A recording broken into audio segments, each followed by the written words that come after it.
Hi, welcome to the DRH show where I have wide-ranging conversations with fascinating people. We talk about all things psychology, mental health, and wellness. Today, I'm joined by an associate professor in psychology at Mississippi State University, Dr. Vicki Gier. Thanks for joining me. Thank you for having me, Dennis. It's great to have you here, Dr. Gaia. And the reason why I invited you here on the DRH show is you have really a good research area, and not a lot of people research in this area. But I'll give you the floor so you can talk more about your research area. But before that, could you just talk about your story, your trajectory in life, and how you ended up doing what you're doing? Sure. Well, first of all, I was a latecomer into academia. I was 38 years old. I started college with my oldest son, actually. And I went into psychology thinking that I would be a counselor because at that time I didn't know that there were any other areas in psychology than counseling until I had my first general psychology class and found out there were many, many areas to explore. And I found that I was very interested in cognitive psychology. So I earned my undergraduate and master's at the University of Central Missouri in Warrensburg, Missouri. And then I earned my PhD in experimental psychology with a cognitive and memory emphasis in Reno, Nevada. And that was in 2003. Immediately following my graduation, I was hired by by the McNair Scholars Program as the academic coordinator for that program, which is a program that helps students who are underrepresented in graduate school to help them during their junior and senior year to prepare them to apply for graduate school. Because as you can imagine, students who come from families who have not gone to college, even though they may want their child to go to college, are not able to give them the benefits of mentoring their child through the whole college process. So I spent 3 years in that position. I was actually giving back to that program as I was a McNair scholar in 1994 myself. So I felt very passionate about giving back to that program. So in 2006, I applied to be a visiting assistant professor at the University of West Florida in Pensacola. And a year after that, I was hired at a tenure track position at Mississippi State University in Meridian, Mississippi. And that's how I got into academia. I know that you're going to ask me, how did I get interested in my research? But I have to go back to Pensacola before I go any further. My husband and I were watching TV one evening, and this was in 2006, and we saw an Amber Alert on TV. Now, for those of you who do not know what an Amber Alert is, which is very possible because your show is international, and I've also found by writing articles, people from different areas say, what's an Amber Alert? Amber Alert is for any child that is missing up to the age of 18 that is known to be in dire grave danger. So this would be your typical abduction or whoever the child has been taken. So it could be a non-custodial parent has taken the child and could be abusive to the child. There's just all kinds of ways to be in an Amber Alert, but not all missing children are in Amber Alerts. Now that doesn't mean they aren't on TV as missing children. They just don't qualify as the Amber Alert. So my husband and I are sitting there watching this Amber Alert, and this little girl was 7 years old. And when I looked at her, I started thinking of our granddaughter, who happened to be the same age. And I was very upset because I thought, first of all, like most people, how horrible must it be to be a parent and suffer not knowing where your child is, and how can we get her back as fast as possible? And then all of a sudden I paid attention to the photograph in the Amber Alert, and the photograph was of her school photo. That's what made me sit up and pay attention.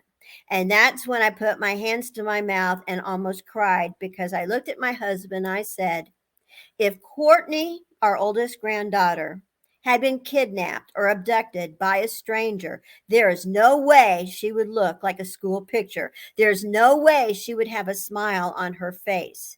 What if she had been kept in a trunk of a car? What if she had been beaten? What if she had been gagged? What if she had been sexually or physically abused? You think she's going to look like a school photo? I think not. Well, that gave me chills thinking, I got to do something. And the only thing I have in my power is research. And so that is what started my first research study with my colleague, Dr. David Kreiner at the University of Central Missouri. And what we wanted to do in our very first study was to see if participants see a child's photograph like a school photo, and then later on, they see the same picture of the same child, not the same picture, but in the same condition. So cleaned up, maybe like going to church or something, but both pictures have the child clean. What if in another condition we had the same child, but we make her up with makeup, making her look like she's been maybe have a bruise on her face or a bloody lip, or we took spray and stuff and sprayed in their hair and made it look like, it was all dirty and all crazy looking. And then we had another picture of the same child, but looking different, but still in it, we called it the dirty condition. Okay, so now we have 4 photos. So what we wanted to do was to see what happens if you see a child that looks like a school photo. And then in real life, you may be thinking, oh, I still can't get over that child is missing. And you happen to come across this child, but she looks like the dirty photo. Nothing, in other words, like the first photo. Would you recognize her? Probably not. That was our prediction. And the other way around. If you saw her dirty in the alert and then saw her cleaned up, would you recognize her? We thought probably not. What happens if there's the same dirty, dirty, clean, clean? We weren't sure about the dirty, dirty because it had never been done before. Our results is the results of that study is what kept us going to this day in 2022 doing research on Amber Alerts, because the results show a high percent of participants could recognize the child if she was in the same state, as in clean, clean, or dirty, dirty. However, if the conditions were just the opposite, dirty, clean, and clean, dirty, the recognition rate went like down to 20 and 30%. Now, that's actually still even high for face recognition, but remember, this was done in the laboratory, so you have to take that into consideration. But that was our first study that we did that got us going. And then we followed that study into right after I hadn't conducted the studies until I was at the University of Central Missouri, because I was gathering photos up to that point. So the second study was actually, I really enjoyed doing it because I downloaded a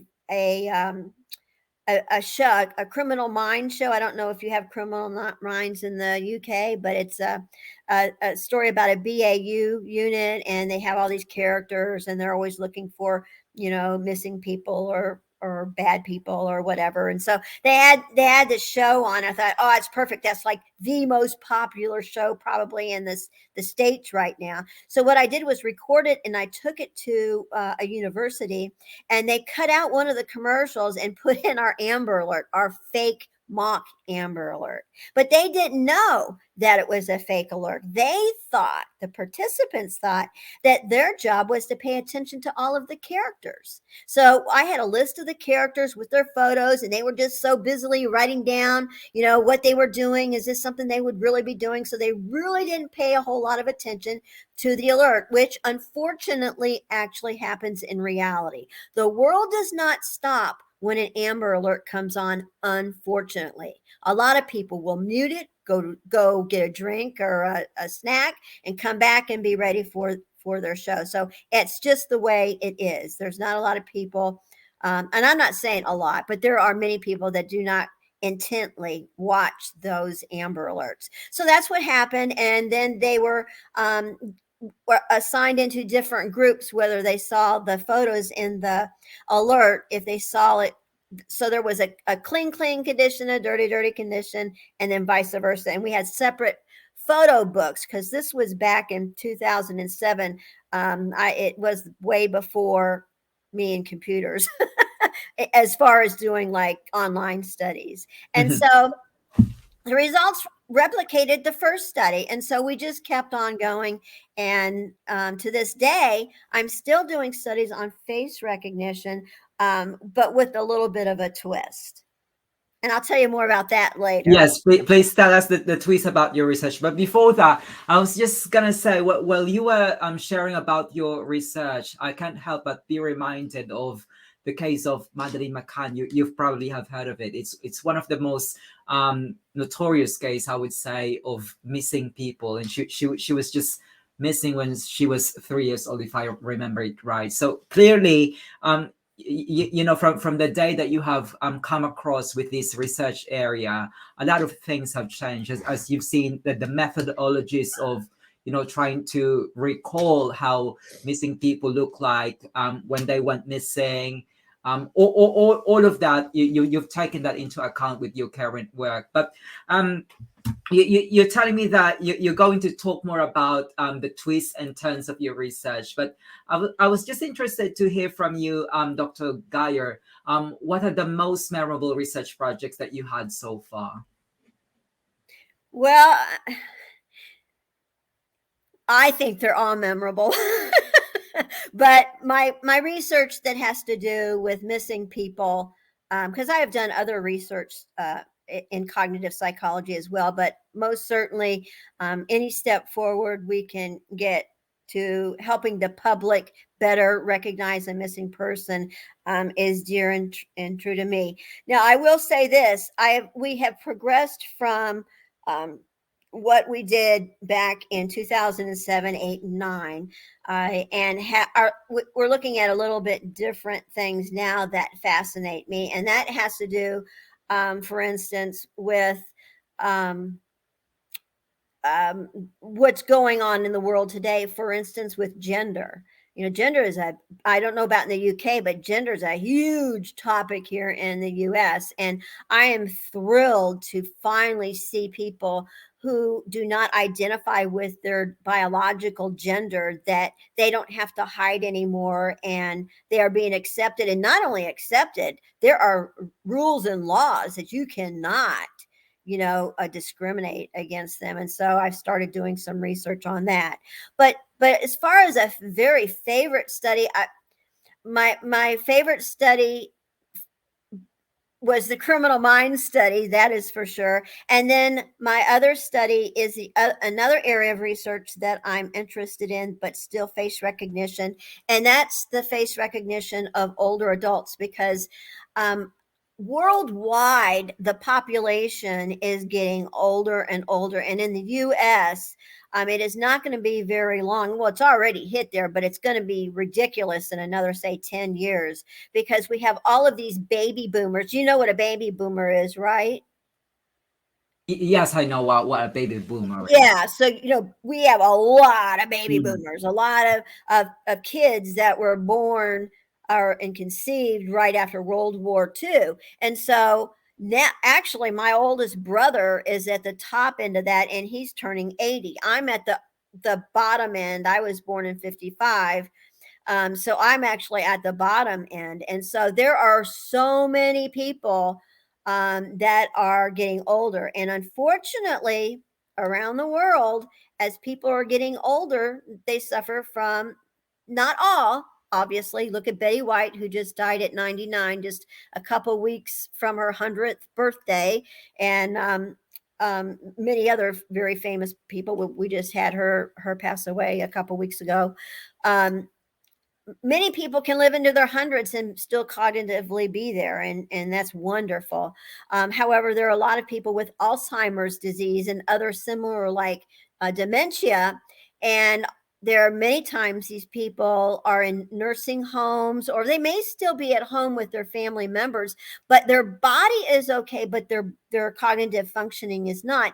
And they may wander away from home. And so many times we hear about these people wandering away from home, and sometimes not even very far, but end up being found dead. And the reason is, first of all, they think they're going back to their home, and their home is maybe where they lived when they were 20 or 30 years old, which means maybe crossing streets and all kinds of things. They get hit by cars. They can sometimes get out in the element with just their night clothes on and freeze to death. I mean, it's just horrific. And the numbers are going up, just skyrocketing. And thank God, silver alerts are out there now. And so we've been conducting some research. We, I say, is in Dr. David Kreiner, and I have been conducting research on how can we help the younger generation better understand how to recognize an older face. Because get this, Dennis, and this makes sense. Older people who are cognitively all present are better at recognizing faces across the age range versus a young person, say in their 20s, looking at faces from young all the way to 80, 90, 100 years of age.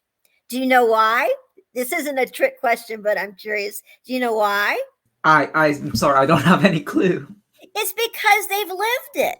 Mm-hmm. When you've lived through those years, you know what it looks like to age, And so we can look at, I'm 66. So when I'm hopefully 86 years old, I will be able to say, yeah, I know what a 80-something-year-old person pretty much looks like. But you ask a 20-year-old, they may recognize somebody who's 45 and say, what are they, like 70? Because young people think people who are a couple of decades older are often a lot older than they are. So there's actually a little bit of an advantage there. However, people are living past their hundreds, and it's not, people don't, it used to be, if somebody in our area lived past 100, they were on TV and it was a real big deal. Now it's not that uncommon. People will go, wow, isn't that great? But 20 years ago, there would be big celebrations. So more people are getting older, and we need more young people to be able to recognize and to appreciate older adults at that age. So that if they see them walking down the street in a night robe, that they will go over and say, can I help you? Because that isn't normal. So I can tell you about one research study I did with Dave and I did with silver alerts that we actually thought was a little unique.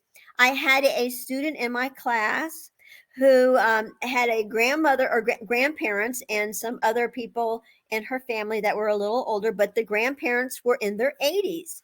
So she took them to a park, and she had some children gathered for the study, and just other people just kind of mulling around a playground. And the condition was her grandmother would either walk onto the playground and just walk up to the people talking like just a regular 80-year-old, very cognitive and physically fit person. Okay. And so that she would interact with them, and then her husband would walk up and say, hey, it's time to go. And then they would walk away. And this was on video. So a second condition, we had her in a nightgown. So really a robe. She had clothes underneath, but she had like a nightgown robe over her and house slippers. And in this situation, she played the part of someone who might have had dementia. She did a great job. She walked around kind of aimlessly and just act confused. And so the other actresses in the video walked over and said, can we help you? Are you okay? Is there something we can do? And she's like, I don't know where I am. I don't know what to do. And, they played that up for about a minute or so. And then her husband walks up and says, it's okay. It's okay. She's my wife. I'm going to take her home. And they said to her, well, this is your husband and he's going to take you home. And she goes, I don't know who he is. Get him away from me. I mean, they played the role so beautifully, like it could really happen. And then for control, we had another person walk up and just act like a regular person, but it was just our control older person that was not neither the woman, the actual target in the study. And we were shocked and kind of shocked because we thought people would recognize her if she were in a robe, because that would be like, what is that lady doing in a robe in a park? Better than when she was in regular clothes. But in actuality, people ignored or did not pay attention to her when she was in her night clothes versus when she was in regular clothes. So that was concerning, because people should know, if you are out and about and you see an older person walking around in their pajamas or nightgown or whatever, that's not normal. Now, if you see somebody in their teens and 20s walking around in big fluffy house slippers or pajamas, you might not think anything of it, because you're not going to believe this, but I just saw this on the news on I can't remember what show, but I think it was CBS Sunday Morning or something. It was some show. They were talking about how a style coming out now is the pajama look. And what you do is you can wear your pajamas as pajamas, or you can take a belt and put it on and put some heels on and go out on the town at night. I mean, it sounds crazy, but how styles are, Dennis. They come and go. So I don't know how or if that's going to have any kind of an effect of when they see an older adult in maybe the same pajamas, just not with heels or a belt, and not because they purposefully are going out in that clothing, but because they don't know any better.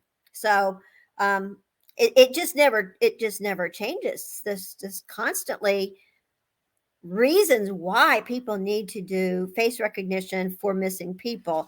And my dearest passion now, and we'll be talking about that in a minute, is that of people who are missing for extended periods of time. Like I think you were talking about that. I don't really know the case that you were talking about, but in the United States, we have our people that, everybody in the United States are familiar with. Sorry about my dog barking. But people who are missing more than 6 months, and sometimes, for decades, we really have to pay attention to that, because and think, how can we help that child be recognized? And so when you're ready for me to talk about future studies, I'll talk about that. Thank you for keeping us up to date with your current research projects. But what I'm just interested to hear from you, Dr. Gier, is because of all the research that you've done within missing people, are there any sort of misconceptions that you've come across? If you could identify those misconceptions and address them. Sure.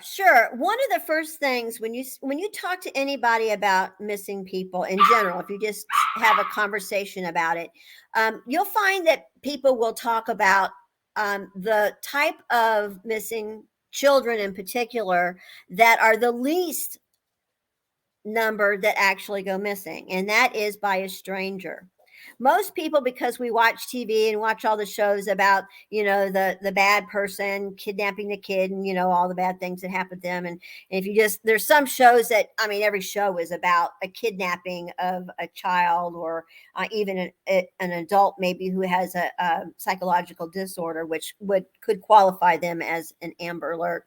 But in reality, the people who most likely are to abduct are people that the child knows. So it could be a non-custodial parent. So, for instance, I can't remember the guy's name. It's in the PowerPoint that you're going to post for me. There was this young boy. He was either 4 or 5 years old, and his parents got divorced, and his father kidnapped him. I say kidnapped because the custodial mother did not give permission for him to leave the state. He moved from Birmingham, Alabama to Ohio. And while in Ohio, So this was when he's like 5 years old. So he grows up. I mean, he was treated well. That everybody that knew the father said, he had him involved in all kinds of activities. He was like almost a straight A student, and he was getting ready to go to college. And when he went in for his application, he had to show his social security card. Well, when they looked at his social security card and his driver's license, it was one of those two, driver's license or getting ready for college, but both were happening at the exact same time. The numbers didn't match up. And so they did a search, and they found that he was the missing child back from when he was 5 years old. And they contacted the mother, and she came, and the police came, and this guy's in jail now. And so the child himself was never harmed, but the harm that came to that mother never knowing where he was had to be horrible. And of course, that kind of grief, as you and I know, is referred to as ambiguous grieving or ambiguous loss. And so you can't even imagine what those people go through. So people think that it's always the kidnapper, the abductor, the stranger, the ice cream man, or the person who has a puppy, and that does happen. The stories that get the most attention are the dramatic stories. So if I could take just a minute, I'll give you a few examples. One of the biggest cases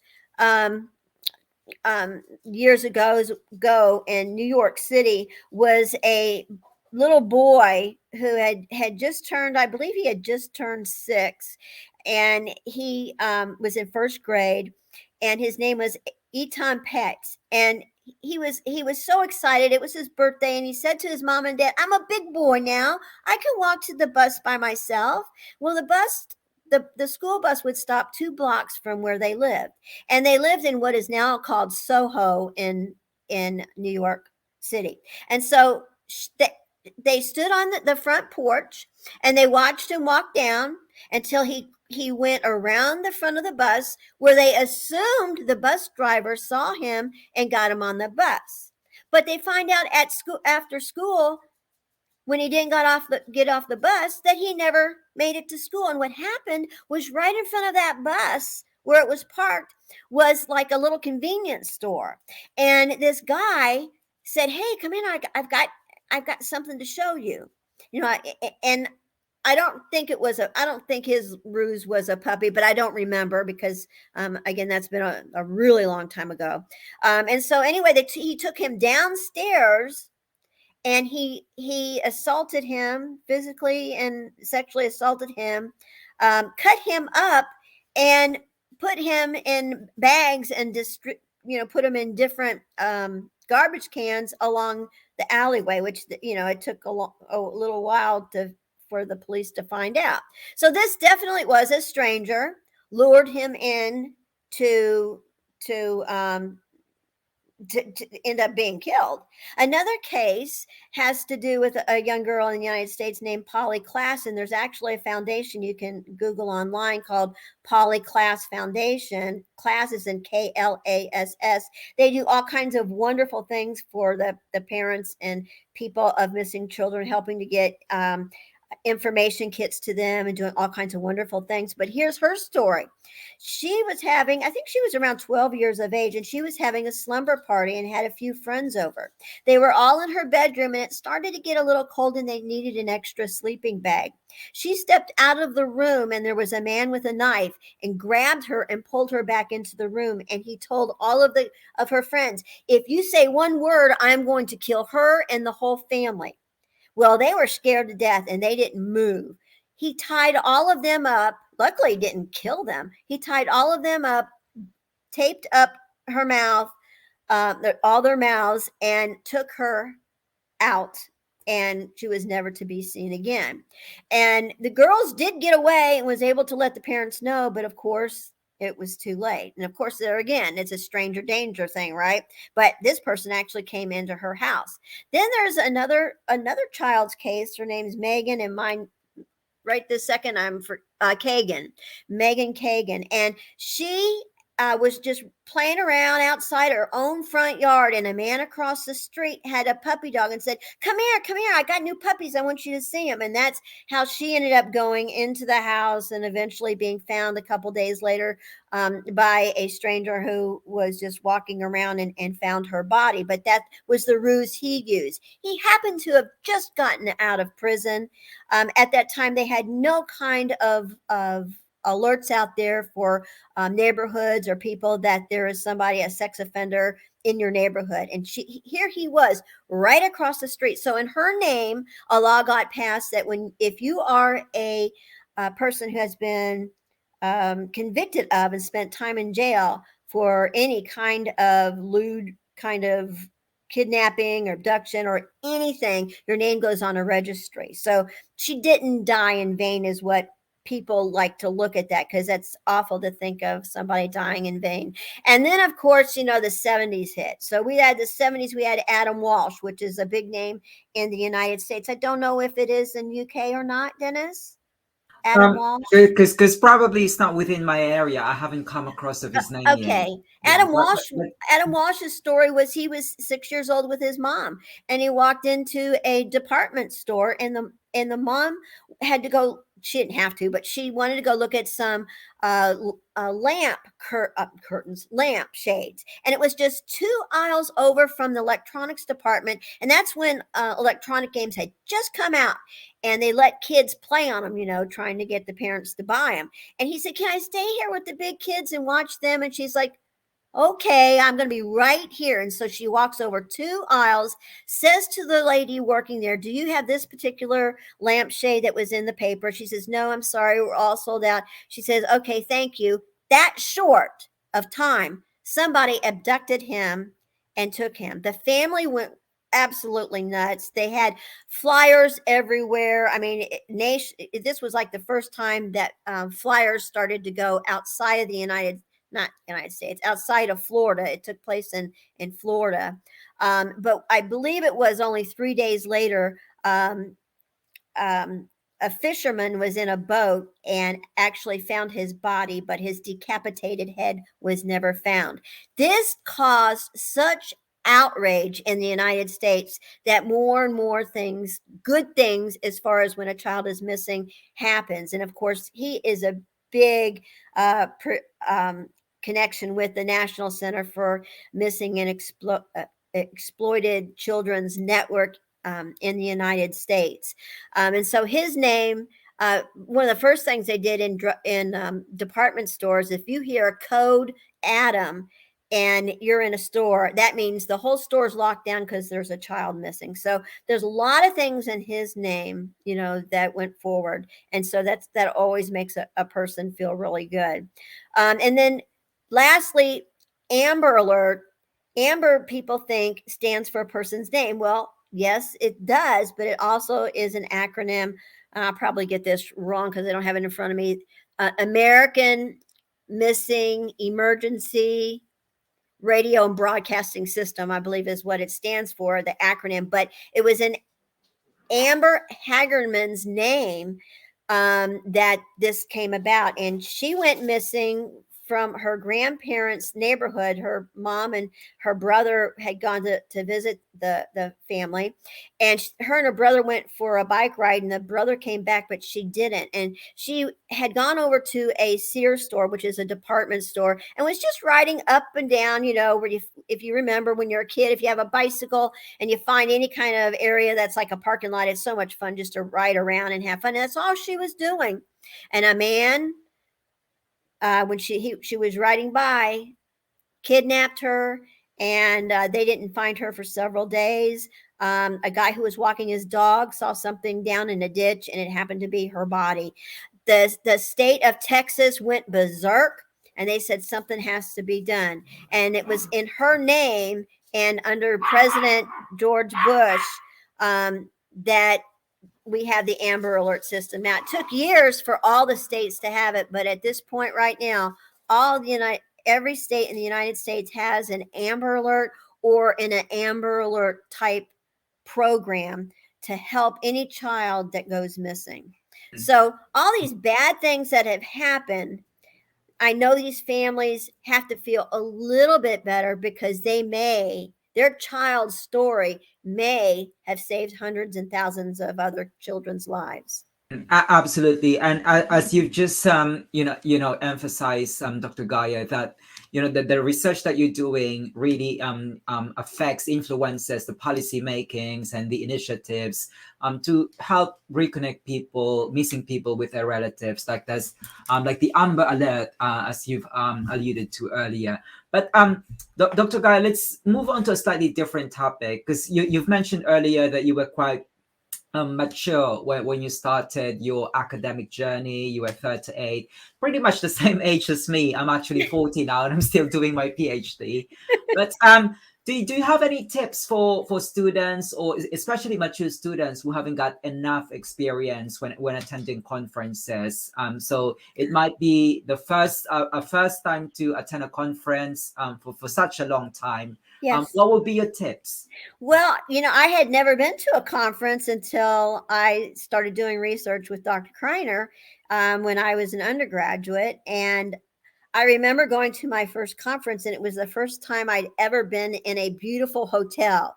It's only places I had seen on TV with the big chandeliers. And I used to kid when I'd go back to school and I'd say, I pretended I was rich all weekend because nobody knew, And so one thing attracted me, and I always tell students, you are going to feel like the most important person when you go there. So because I think that, I actually have taught a couple classes that teach undergraduates how to behave appropriately at professional conferences. And what I did was I had a class that half of the semester leading up to the conference, I had them do background research on the presenters that we're going to be presenting at the conference. And then we had several classes that just talked about what a conference is about, the to-dos and the don'ts and all of that. And then they had a whole list of things when they went to the conference. So I went with 10 students who, this is kind of funny, went to New Orleans, and it was the Thursday, Friday, Saturday, and Sunday before Mardi Gras. So Mardi Gras stuff was all going on that week, and we were smack in the middle of it. So they thought that was pretty fun, but this was still a class. So from 8 to 5, they were in class mode. So number one, they had to dress professionally. I know you have been at conferences before, Dennis, and you may have seen students in particular who are really not appropriately dressed for a professional conference. When you are a student in particular, you need to present yourselves as if any professional you see could perhaps be someone who could help you maybe apply to a graduate program. So let's say you're walking around and looking at the poster sessions, and you see some university that you've been wanting to apply to. You should go over there and introduce yourself, and you should have some kind of a card with your name on it, and ask for their card and get your name out there. So you need to, number one, you need to be professional. You need to respect everybody at the conference. It doesn't matter what they're dressed like. You respect everybody at the conference. When you attend those conferences, you are not sitting there with the daggone phone in your lap texting away your friends. That thing needs to be put away. There's no room for somebody texting and messing around. There's nothing more rude to me than being up in front of at a conference and seeing people just playing around or playing a game or something. I'm thinking, why are you even in this room? Maybe that's being kind of I don't know, whatever you want to call it, but I taught my students to do that. And then because my students were prepared, and I tell students and anybody else that'll listen to me, if you know the name of the people that are the in the program that are talking on topics you're interested in. So say somebody's interested in my work, I would read a couple of my articles, and I will come up to me, and I would say, Dr. Gier, my name is, I'm from wherever. I've read your article on Amber Alerts and blah, blah, blah, blah. And I found it very interesting. Have you ever thought about doing research, adding this or that? Or, and I thank you so much. You're just doing great work. Okay, you know what that's like? That's like having somebody walk up to a brand new mother or father, and they're holding their child, and you say, that is the prettiest baby I have ever seen in my life, because you're research becomes part of you. At least that's how I feel with my research. And if you take that care of that research like you would a baby, you're going to be surprised how people will respond to you. So you want people to respect you for talking about their research. So that's another thing. So they had to interview 5 different area psychologists at the conference, and the one that caught the most attention was I don't remember his name. I just watched from afar because this was their assignment. But there were like 7 or 8 of them that asked him if they could interview him, and he was from the University of Pennsylvania in the United States. And he is a forensic psychologist, and that's a hot topic. I don't know if it's a hot topic in the United Kingdom, but boy, in still in the U.S. ever since all those shows came out, forensics is a big topic. So they were all gathered around him because he had actually done work in the area, and now he was teaching. And I actually took pictures of them with him, and it was such a wonderful experience. Then every day they had to journal at least 1 page on what they learned from the conference. So when they came back at the end, they had their end of the class actually got to end early for them because the class probably got over for them in April, because after they got back, their final project was to write I forget, it was an 8 or 10 page paper on the do's and don'ts of going to a conference. And then of course they had a portfolio full of all the things that they had done while they were there. So now the regular person would not go to that much trouble. But if you are a professor, I highly recommend doing that for a class of yours, especially if you have psych or if you have a psychology club. Get these young adults or even middle-aged people, get them prepared and know what to expect, so that they are really impressing people, so that when they see their name come across the table saying they want to work with you, if they're applying to a PhD program, they're going to see that name and go, hey, I remember that person. Yeah, that person's been emailing me, once a month for the past, year and a half. I want that person in my lab. I want that person to have a free ride, and that person gets a free ride through their whole PhD program. So there's many benefits for being prepared for a conference. Thank you for asking that question. Yeah, absolutely. And as you've clearly emphasized, Dr. Gier, it's not just really an opportunity for you to present your work at a conference, but it's also an opportunity for you to establish long-term collaboration. And of Yes. course, as you would attest to this, that an academic career really hinges on networking, on collaboration. So it's really important that at your early years of being an academic, if you decided to take that route, you become prepared when going to these conferences. So it's really important that you instill this to students on the while they're still students. Now, Excuse sorry. me. I was just going to say, what makes me feel good is those students that year that I took, that I was in New Orleans, almost every one of them went to graduate school following that. And so it makes me feel very good that the students in my lab, I don't pick them. They pick me. I say, if you're interested in research, I'm not leaving anybody behind.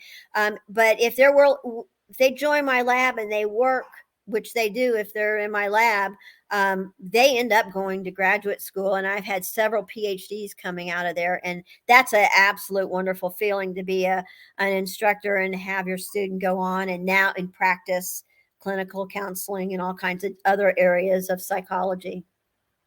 Absolutely. Now, Dr. Gier, let's dig deeper into your career side, your personal side.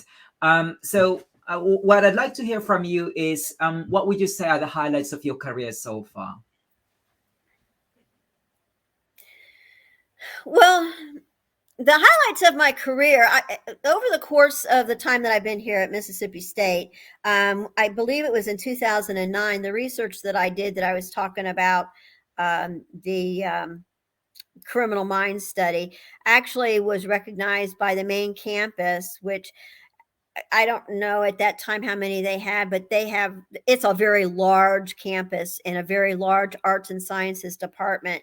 And I won Researcher of the Month there one time, which is a huge deal because this is not just psychology. This is like all the sciences, like biology and, the whole gamut. So that was quite an award. And then I've also received several awards from I mentioned before I was in the McNair program, and I was an academic coordinator, and I've won several most outstanding alum in those areas because of my work with undergraduate students.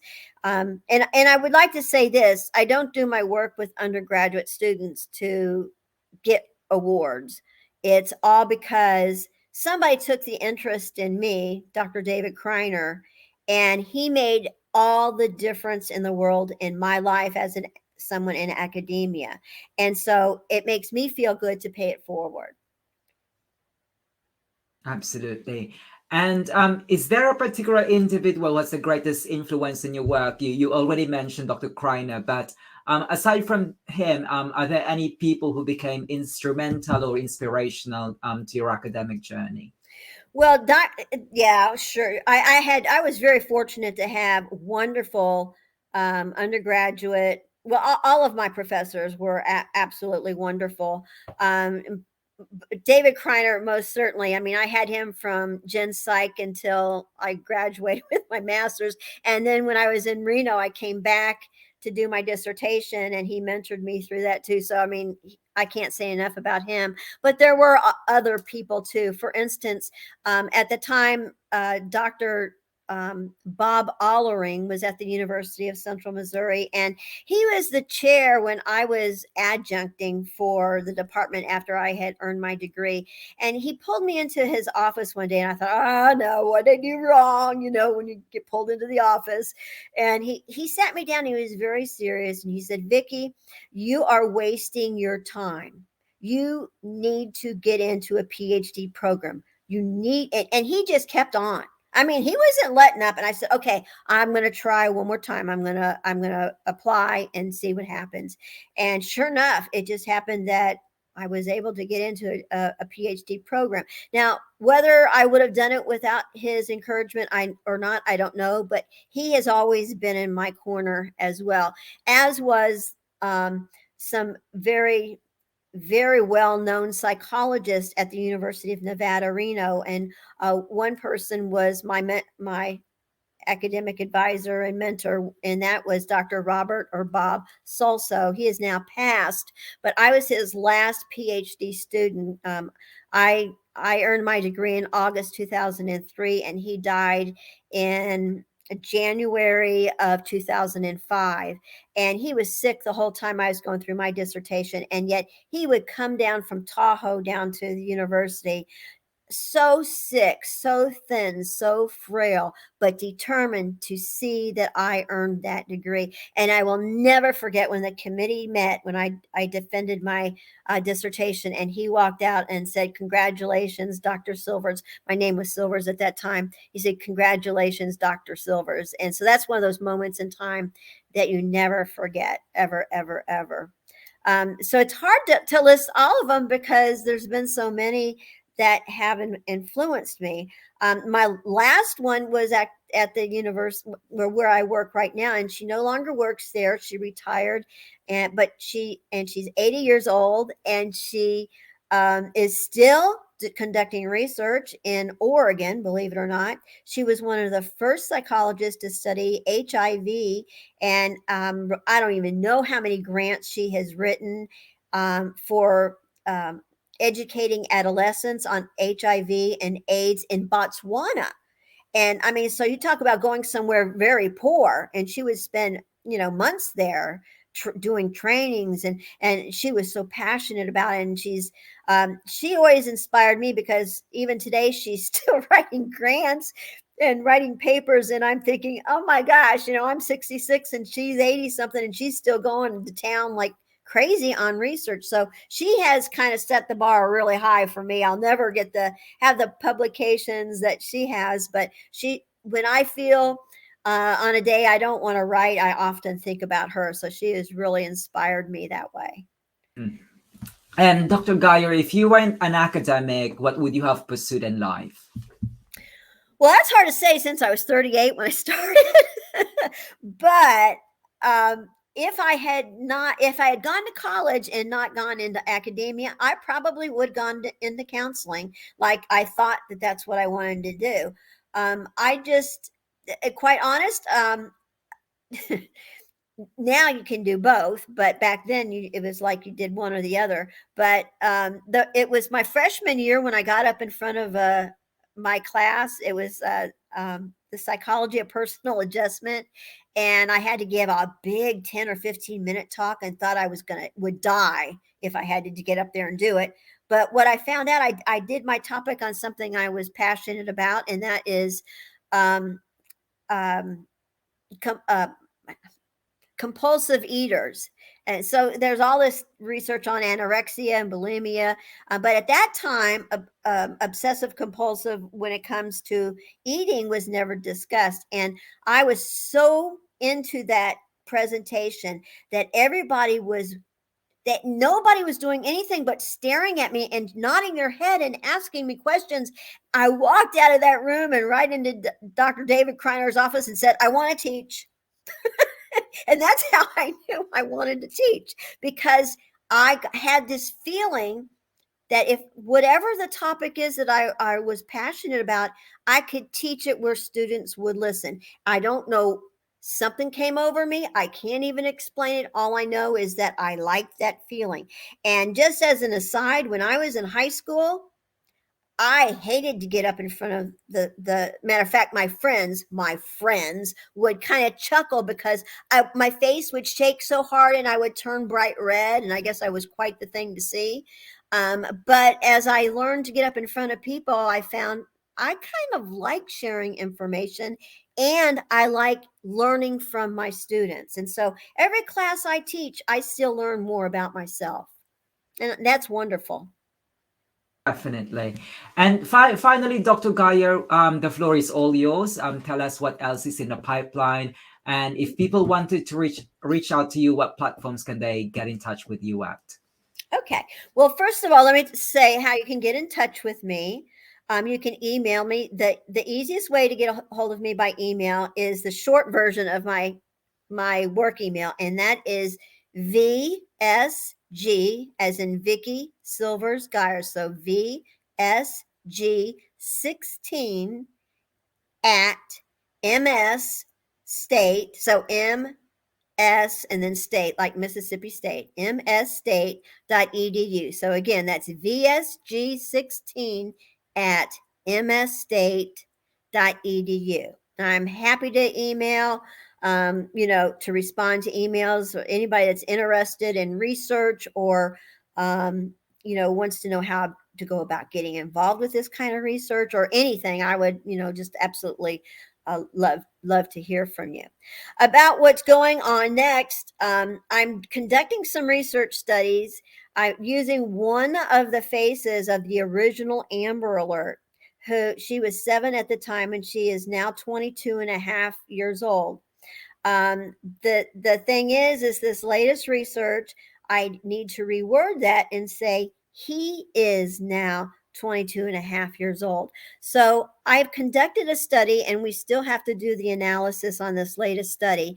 But it is so very exciting because um, I present, I have 7 different conditions where they see her original photo when she was missing, not really, but when she was missing in 2007 study.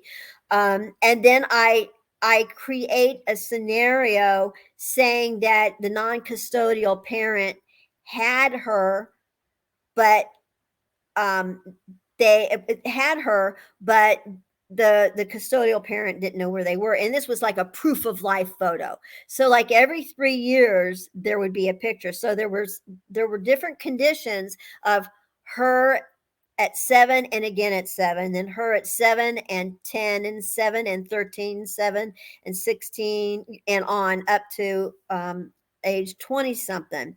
Well, it was right around that age when she finally said enough is enough. I She had been in counseling for years for this, and she decided that she was going to live the gender that she felt that she was. So she is now he, and I'm very proud of him for being so brave, such an intelligent person. 22 years old and just graduated from not graduate school, but his bachelor's degree. It's pronouns are hard when somebody changes. It's not. I'm not being offensive at all to him, and he knows that. But I have a study that went one point further to what he looks like now. What he looks like now, I mean, now that taking testosterone, having a little bit of like sideburns, and can have a mustache, super short hair, like almost a crew cut short hair versus long hair. I'm doing a study now. If you saw her at 7 and him at 22 with nothing in between, what are the chances of anybody ever recognizing? And think of this: what if the family had money to have the her face age progress? Well, they wouldn't think of having her 7-year-old face age progress to a male. But you know what? Maybe that's something long-term missing families need to consider, to have both, because we don't know. Nobody knows. And so that's a whole different area of research that I'm exploring. The other one has to do with weight loss. And the reason I'm interested in this is because if you think about someone, let's say someone goes missing when they are 20 years old. Let's say they want to be missing. They weren't abducted or anything like that. They just, for whatever reason, they're gone. Okay. And let's say at the time they went missing, they weighed 300 and something pounds. And you happen to run across this person 10 years later, and they've lost 200 pounds or 150 pounds. Are you going to recognize that person? Probably not. And the opposite. What if the person was extremely thin? What if they only weighed 120 and now they're 400 pounds? Would you recognize that person? Probably not. Not even if you knew them, if you were just in passing, like in a mall or on the street. You weren't thinking of the person. I mean, you just happened to be in passing. So that's some more data that we are analyzing, and I can't wait to find out the results of those studies, because I don't know how it is in the UK, but weight loss surgeries are pretty popular around here now.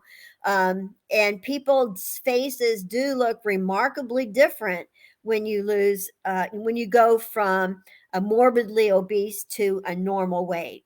So I've still got a lot of work I've got to do before I ever think of hanging up my research hat. Yeah, well, those are very exciting research trends that you're working on, especially when it comes to, like what you've said, someone has transitioned throughout the time that they were missing. But Dr. Vicki Gier, it's a pleasure having you here on the DRH show, but unfortunately, time is against us. I look forward to hearing more about your work. Thank you. Thank you so much for having me on your show.